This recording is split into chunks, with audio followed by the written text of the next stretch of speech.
Saudações! Uma satisfação, mais um sábado, ter você aqui comigo para dialogar temas importantes para a sociedade.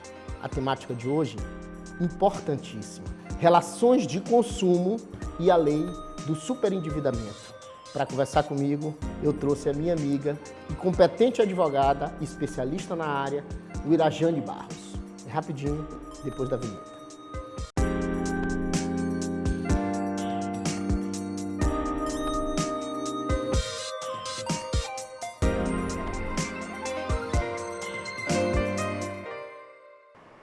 Saudações! Estamos de volta, em definitivo, agora para falar das relações de consumo. Comigo, a especialista, advogada, conhecedora da área, o Irajane Barros.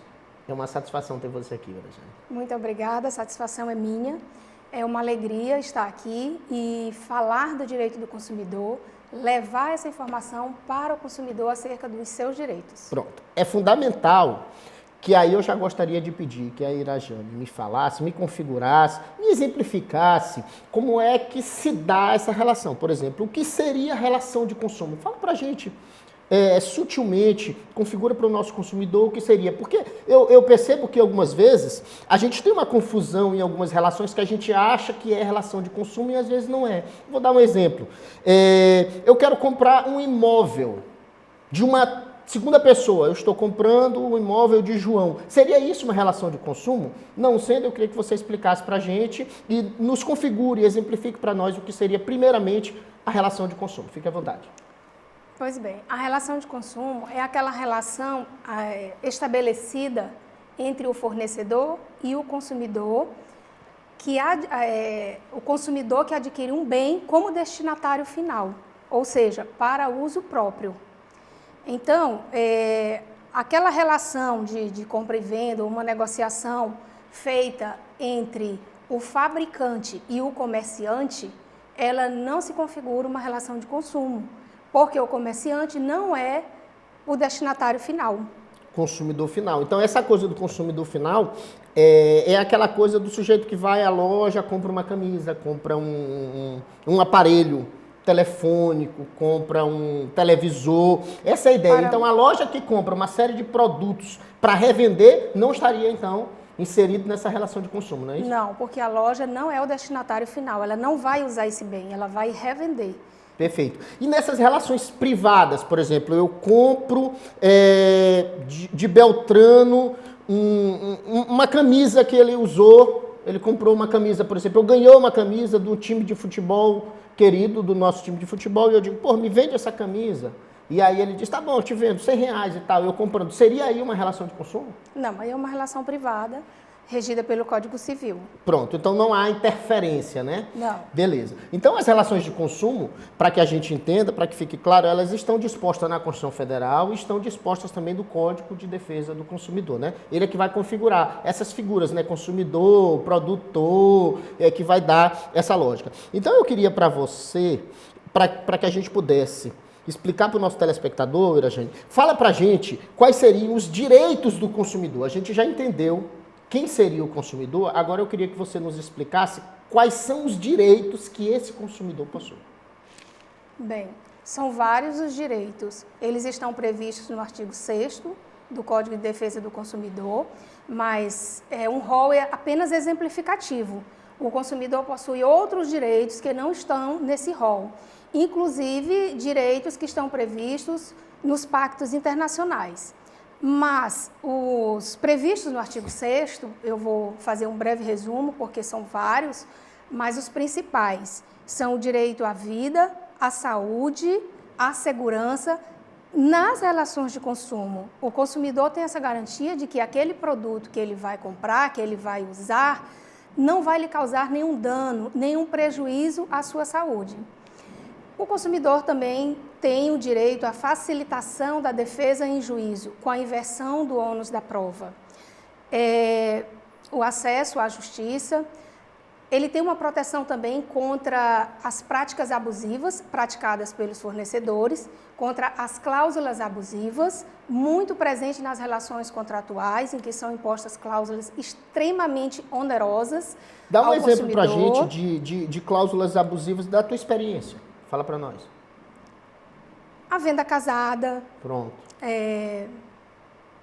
Cobranças que são indevidas, que o fornecedor exige. Que é muito corriqueiro, né? Muito corriqueiro. Às vezes, para cancelar um contrato, ele exige um pagamento, ele exige um aviso prévio, uma multa. Entendi. São muitas vezes inscrição não é indevida, tipo inscrição indevida no SPC, com uma conta que já está paga. Isso é bem comum acontecer. É muito comum e são essas práticas que violam o Código de Defesa do Consumidor. Entendi. Me diz uma coisa, eu queria trabalhar um pouco mais essa ideia do direito à vida. Quando tu fala do direito à vida, eu acho que tem muito a ver, aí já me veio à cabeça algumas indagações. Por exemplo, a gente compra um produto que a descrição do produto não é bem aquela. Eu acho que tem muito a ver aquela questão daquelas pessoas que compram, por exemplo, pessoas diabéticas.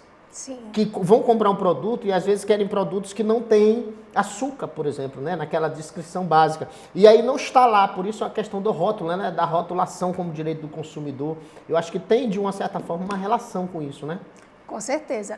Isso aí está ligado a um princípio também importantíssimo no Código de Defesa do Consumidor, que é o direito à informação. Tudo que você compra, ele tem que estar discriminado no rótulo, todas as especificações dos produtos. Se for alimento, obviamente tem que conter se contém glúten, se contém açúcar, exatamente com base na proteção do direito à vida. Porque há pessoas que realmente não podem consumir açúcar, não podem consumir glúten, têm intolerância, e isso pode causar um prejuízo à saúde da pessoa, um dano muito grande, né? Entendi. É interessante essa colocação tua, porque eu tenho acompanhado, na verdade não sou estudioso do direito do consumidor e nem um estudioso do direito comparado das relações de consumo, mas sei, porque tenho acompanhado, por exemplo, na parte que me cabe, que é a utilização de suplementos, por exemplo, eu uso suplementos na academia diariamente, proteínas e etc. E a gente sabe que, por exemplo, os suplementos, olha como é interessante isso aí, os suplementos vendidos nos Estados Unidos, a exemplo, não necessariamente precisa estar descrito tudo que compõe no rótulo. Como é interessante. E aqui no Brasil, não. Aqui no Brasil, tanto é que há um grande problema de compatibilidade quando a gente traz, por exemplo, ou compra, ou importa e etc., ou vai comprar, no mesmo consumidor final, produtos americanos por conta dessa questão da composição do rótulo, porque nem todos são liberados na Anvisa, porque nem todos têm a descrição exatamente do que compõe aquele produto. E aí a grande celeuma disso, uma delas, claro, é aquele mito moderno, Coca-Cola, né? O que está dentro da Coca-Cola? Tem gente que tem aquela suspeita eterna, diz, será se todas as informações estão de fato ali? E de fato é verdade isso, eu sei, embora não tenha estudado a profundidade do direito do consumidor, não seja a minha área de atuação, mas a Irajane traz para a gente essa informação que necessariamente tem que estar no rótulo. Então, aqui no Brasil, de uma certa forma, a gente pode relativamente confiar no que está descrito no produto, né? Isso que você colocou demonstra, né, o que eu já tenho conhecimento disso, que o Código de Defesa do Consumidor é uma das legislações mais avançadas do mundo. É verdade. E aí você fez um comparativo com os Estados Unidos, né, que lá não que consta. É a grande cultura. Aqui obrigatoriamente, tem que constar. Pois é de fato. E tem uma coisa, e aí eu já falo da minha parte, que é o direito constitucional, sou constitucionalista, que essa disposição da defesa do consumidor e do Código de Defesa do Consumidor tem uma espécie de afetação direta da Constituição, né? São leis constitucionais, a defesa do consumidor está lá, previsto no texto constitucional. Eu acho que dá muita força ao direito do consumidor, né? Sim, o Código de Defesa do Consumidor, ele é muito principiológico, né? Exato. Ele é inteiro, cheio de princípios constitucionais, como o direito à vida. O direito à vida, perfeito, antes de ir para o Código de Defesa do Consumidor, ele tem previsão na Constituição. O direito à vida, à liberdade, à segurança, à dignidade da pessoa humana. Então, e tem tudo a ver com essa relação de consumo, né, de uma certa forma. Tudo a ver. Perfeito. Irajane, vamos lá. Eu queria, então, adentrar um pouco mais essa temática, utilizar um pouco mais o teu conhecimento para a gente falar dessa novidade que existe, que é o superendividamento. Primeiramente, antes da gente adentrar à profundidade nessa temática, eu queria que você me dissesse o que é essa lei do superendividamento, né?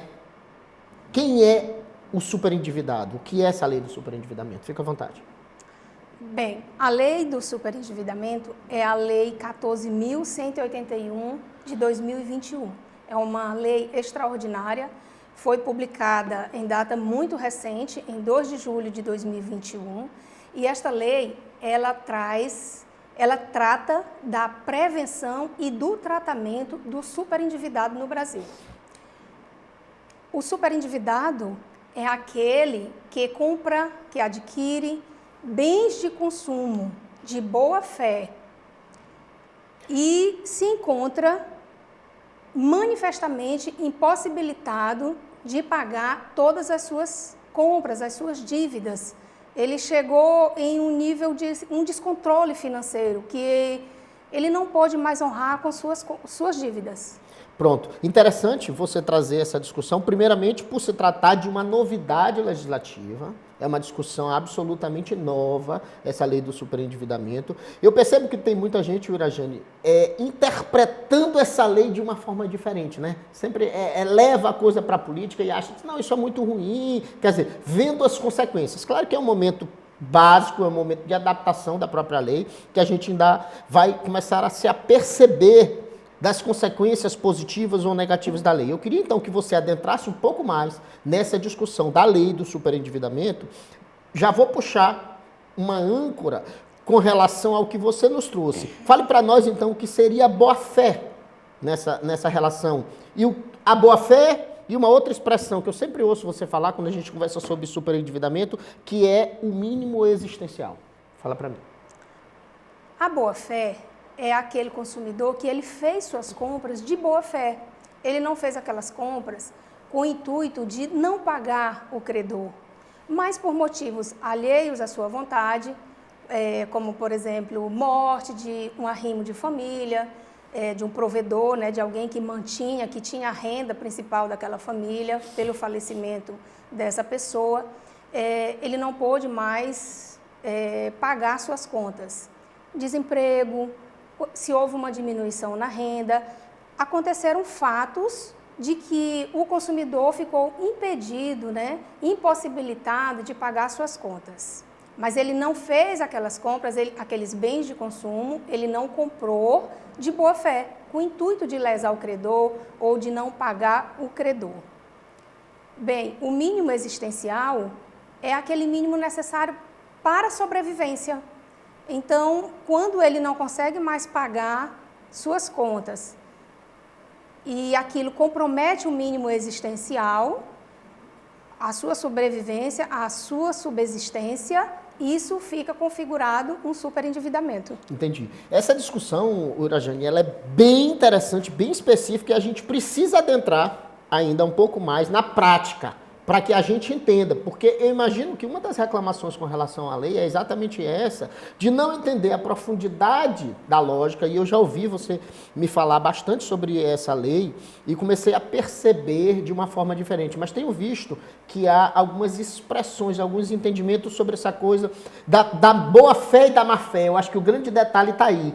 Quem é que está agindo de boa-fé e quem é que está agindo de má-fé? A gente já me falou um pouco sobre isso, achei interessantíssimo, mas a gente volta rapidinho, vamos fazer um intervalo brevíssimo e já voltamos com mais informações e entendendo na prática o que seria essa boa-fé e para que a gente possa entender se está ou não configurado o mínimo existencial. É rapidinho, já a gente volta.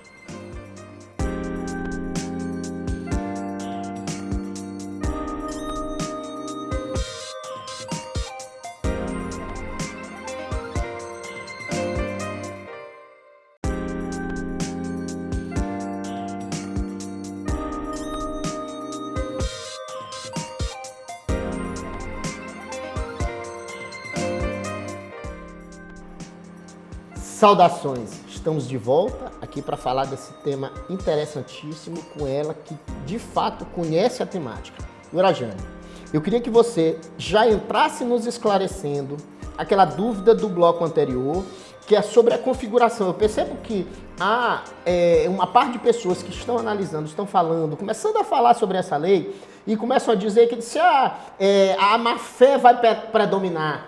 Quer dizer, essa coisa de achar que esse instituto da má-fé, eles não conseguem configurar. E nas nossas conversas eu percebo que você consegue entender bem, configurar bem. Por isso eu vou fazer uma provocação para ti, vou te trazer um exemplo prático para que tu me descreva, de fato, a aplicação da lei. Vamos lá. Imaginemos que eu sou um consumidor, e aí eu não vou te dar muitas informações para que tu possa divagar com muita tranquilidade. Imaginemos que eu sou um consumidor e vá a uma concessionária da BMW, aquela alemã, aquela loja alemã de alto padrão. Vou na BMW e lá eu compro um carro e uma moto financiado.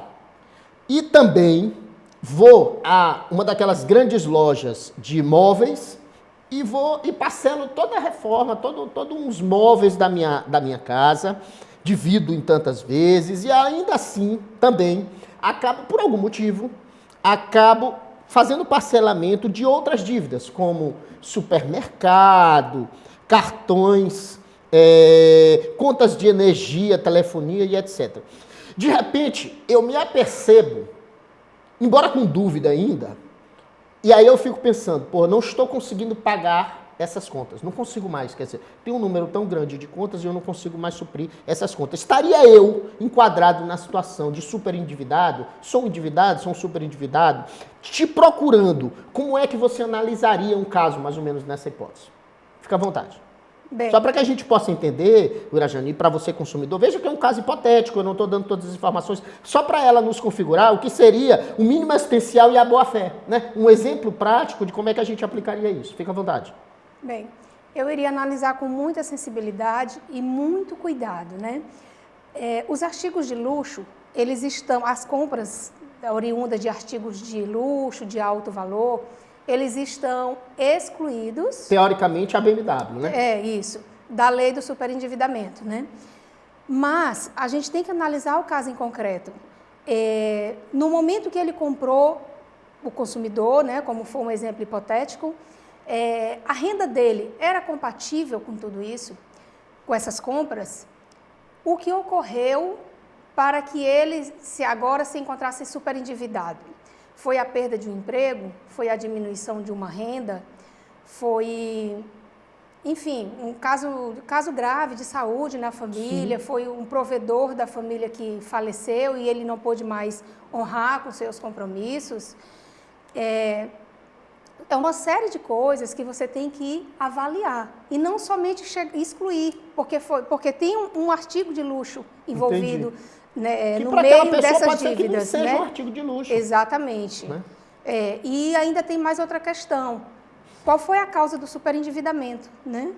Foi realmente aquelas compras ou foram outras situações que levaram ele? Então isso tudo importa, né? Tudo importa. É uma análise bem criteriosa, né? Quando ele comprou, a renda dele era compatível com as compras? Entendi. Então, ele tem que analisar o caso concreto. O caso concreto. Às vezes você acha que nem está enquadrado nessa lei, está, né? É possível que você esteja enquadrado nessa lei. Então fala para mim um pouquinho mais sobre essa relação da lei do superendividamento e a presente pandemia de Covid. Ela é importantíssima. Muito embora o projeto de lei seja de 2015, não seja anterior, da agora, né, muito anterior à existência da pandemia, mas a lei passou a ter vigência agora, Sim. em 2 de julho de 2021. E é um momento que se vive uma crise sanitária, uma crise financeira, em razão da morte mesmo, né? Da morte de um provedor de família, que acarreta uma diminuição na renda. Tivemos muitas mortes. Muitas mortes.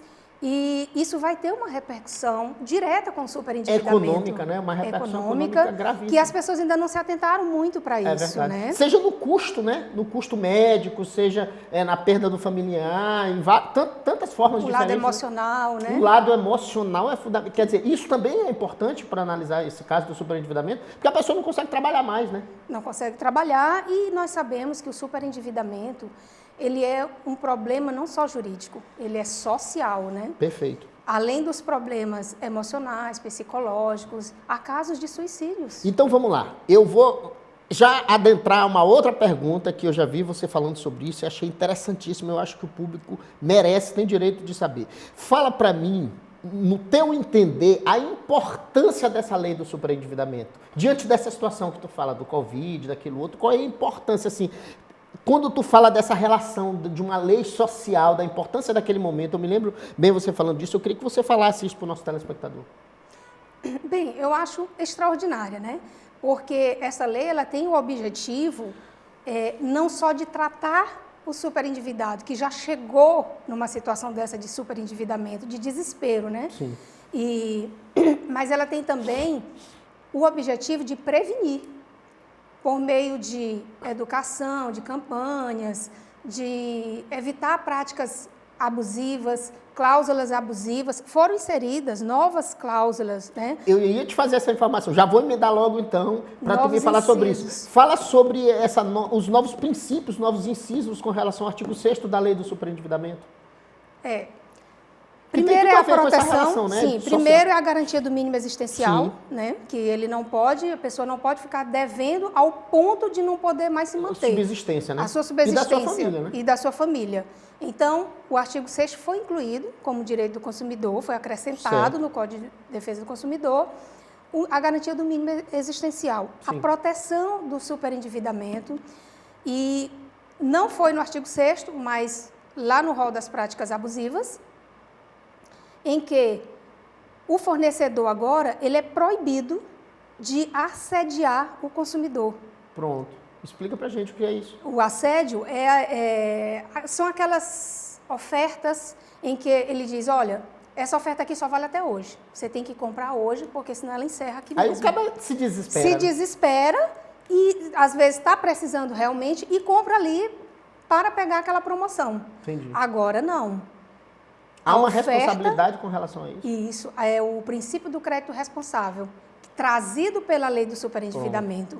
Por isso que eu estou falando para você que é uma lei fantástica. Sim. E o princípio do crédito responsável, então, em razão disso, o consumidor, ele tem que ter no mínimo 2 dias para pensar naquela oferta, para pensar naquela proposta. Interessante. Não? E ter a oportunidade de até mesmo ir em outra financeira, em outro estabelecimento comercial, comparar esses preços. Então, aquelas vendas, me fala sobre aquelas vendas do sujeito que deve tudo, deve ter o nome no Serasa, SPC, já está devendo. Tem algum efeito essa questão do crédito responsável? Alguma relação? Então, o crédito responsável agora, pelo princípio do crédito responsável, o fornecedor ele é obrigado a ser mais criterioso. Ele avaliar a capacidade financeira do consumidor fazer aquela compra. Para evitar exatamente o superendividamento. Para evitar o superendividamento. Entendi. Que, na verdade, o superendividamento também, ele tem várias consequências. Ele é uma consequência, agora ele está sendo uma consequência da democratização do crédito que ocorreu lá atrás. 3 ou 4, 5 anos atrás, houve uma democratização do crédito. As pessoas passaram a comprar veículos, imóveis com muita facilidade. 60 meses, 48 meses, foi uma coisa assim muito liberada, muita gente comprou até mesmo sem poder comprar. Nem digo que teria sido de má fé, sim, mas acabou comprando e o superendividamento é uma consequência também disso, não só isso, da democratização do crédito. Agora, tu trazendo essa história da democratização do crédito, me veio uma relação, a gente tem que pensar muito bem, eu acho que tem relação com isso, que foi sobre a bolha imobiliária americana que aconteceu na década passada nos Estados Unidos, que houve um quebra-quebra nesse sistema imobiliário americano, porque foi essa expansão do crédito. Todas as pessoas começaram a ter acesso tão grande a imóveis e começaram a fazer, tipo assim, compra de 2, 3, 4, 5 imóveis. E lá eles faziam hipoteca, né? E vão hipotecando um para comprar outro, vão hipotecando outro, até que quebrou o sistema, as pessoas não conseguiam mais pagar. Que é exatamente o efeito do superendividamento, que aconteceu nos Estados Unidos com relação à bolha imobiliária. É bem legal, é exatamente isso aí que tu estás trazendo para nós. De repente até buscando evitar. Será se não tem acho que talvez tenha tido algum tipo de inspiração ou pensando nisso. Mas eu quero adentrar um pouco mais nessa discussão contigo, Urajane, para que tu me configure a diferença entre superendividado e endividado. Como é que a gente percebe essa diferença?